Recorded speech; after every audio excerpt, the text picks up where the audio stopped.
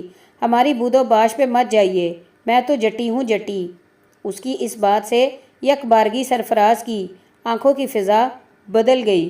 اس کو نسیمہ ایک الگ رنگ میں دکھائی دینے لگی۔ وہ کماد کی نو عمر فصل کے کنارے کھڑے تھے۔ ہوا میں مٹی، گوبر، حیوانوں کے پسینے اور سبز پتوں کی ملی جلی بو تھی۔ شام کے دھندلکے میں اس کے سامنے اٹھے ہوئے سینے، فراخ ماتھے، سیدھے بالوں، گھنی پلکوں اور خمدار مضبوط پشت والی اس لڑکی میں کوئی اصرار نہ تھا، نہ ہی کوئی نزاکت تھی، مگر بلا کی کشش تھی۔ اندھیرا گہرا ہو کر اس کے چہرے پہ پردہ ڈال رہا تھا۔ سرفراز کو اس کے نقوش کی ابری ہوئی سطح ہی نظر آ رہی تھی۔ سرفراز کا جی چاہا کہ کوئی روشنی ہو جس میں نسیمہ کی نئی شکل کو دیکھے۔ اچانک اسے اپنے بچپن کا ایک بھولا ہوا واقعہ یاد آیا جو اس نے اپنے باپ کی زبانی سنا تھا۔ اس کا باپ دالان میں لیٹا کسی کو بتا رہا تھا کہ اس کی نوجوانی کے ایک دوست نے رات کے اندھیرے میں اپنی محبوبہ کا چہرہ دیکھنے کے لیے ایک پورے کھیت کو آگ لگا دی تھی۔ 5 سالہ سرفراز اپنے باپ کے پاس بیٹھا تھا۔ یہ واقعہ اس کے ذہن کے قریب قریب محو ہو چکا تھا، مگر اسے اپنے باپ کی آواز ابھی تک یاد تھی کہ یہ قصہ سناتے سناتے اس میں ہلکی سی لرزش پیدا ہو گئی تھی اور اس کی آنکھوں کی چمک مدھم پڑ گئی تھی۔ سرفراز نے بے ساختہ ہاتھ بڑھا کر نسیمہ کے کندھے کو چھوا۔ اس کی انگلیوں کے پورے گول شانے پہ بس ایک لمحے کو ٹکے، پھر اس نے ہاتھ گرا دیا۔ اسی ثانیہ میں جیسے نسیمہ کو پتہ ہو کہ سرفراز کا ہاتھ اسے چھونے والا ہے، اس نے سر موڑ کر کھلی کھلی آنکھوں والی بے باک نظروں سے سرفراز کو دیکھا اور اس کے منہ سے ایک نہایت مختصر سی ہنسی پیدا ہوئی جس میں شرماہٹ کی خفیف سی لہر تھی۔ پھر وہ پلٹی اور کھیت کے کنارے تنگ سی بنی پر چلنے لگی۔ واپس چلنا چاہیے، وہ بولی، لوگ ہمیں تلاش کر رہے ہوں گے۔ سرفراز نے چند ڈگ بھرے اور اس سے آگے نکل کر تاریک بنی پر اس کو راستہ دکھاتا ہوا واپس لے چلا۔